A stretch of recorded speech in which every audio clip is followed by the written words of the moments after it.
So hi everyone, suot na po ni Hikara bandang kanan. So hi guys, for today's Friday.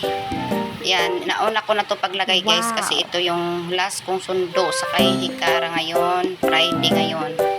Happy Friday everyone. So ayan, nag-face mask tayo at susunduin. Ayan pa yung mga tutupiin ko, mga labahin ko dyan guys. Nandyan pa sa labas, hindi ko pa nasusungkit. So maglalakad na tayo papunta sa school ni Hikara.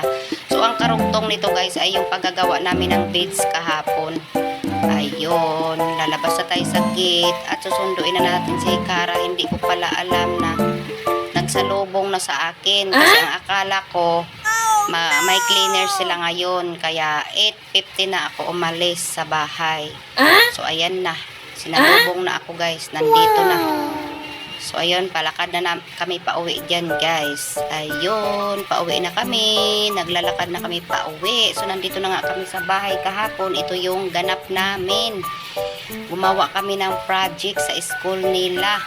Ayan po ang tinatawag na paper beads, no? Gawa ng ang nakikita ko kasi yung tawag niyan, yung paper bag na plain lang siya na may kunting light at saka mga drawing. Yun na lang ang pinag-gugupit-gupit ko para gagawing beads, no?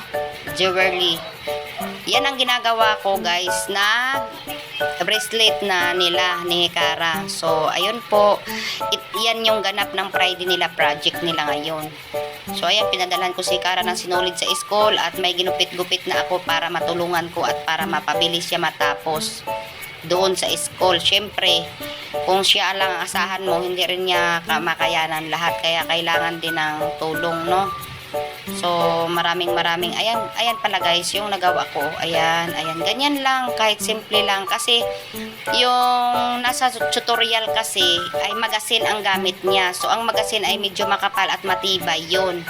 So sa atin hindi man natin na perfect kasi nga ang gawa natin ay lang, color paper at saka paper bag. So yun, kasi wala naman tayong ibang basta gawa ng paper, okay na yan. Tapos may stick po tayo at saka nagagamit tayo ng gunting at glue dyan, pandikit. So ayan po, maghintay lang po kayo sa aking pag-i-engage dahil ako ay busy-busyhang nanay for today.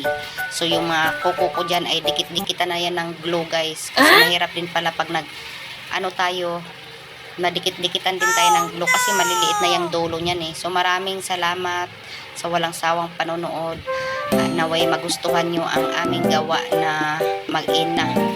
So kailangan pa rin natin gabayan ng ating anak, kahit sabihin man natin na project lang nila, sila lang ang gagawa, pero kailangan tutulungan pa rin natin hanggat maaari, no? Para nahihirapan daw kasi siya dyan sa gawa niya, kaya kailangan natin igabay. So kung nahihirapan, kailangan natin i-assist. Ayan, tinuturuan ko lang siya dyan kung paano niya gawin, para ang tagal niya kasing magits, no? So tinuturuan lang natin. So siya lang ang gumawa niyan guys, pero kailangan natin turuan. Bibigyan natin siya ng sample para matuto siya, ganon.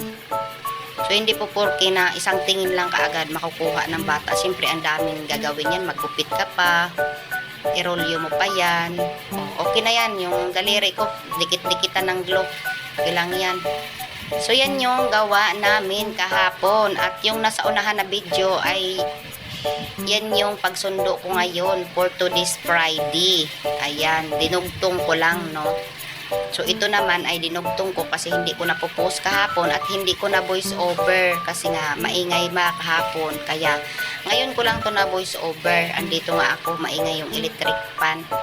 So sana ay magustuhan nyo guys. Maraming salamat. Ayan pong ginupit-gupit ko ay papadala ko yan sa school kay Hikara, kasi sabi ko mas magandang makita ng teacher mo na ikaw talaga ang gumawa. Basta ang malaga mayroon na akong nagawa sa'yo na for example, at alam mo na kung paano gawin.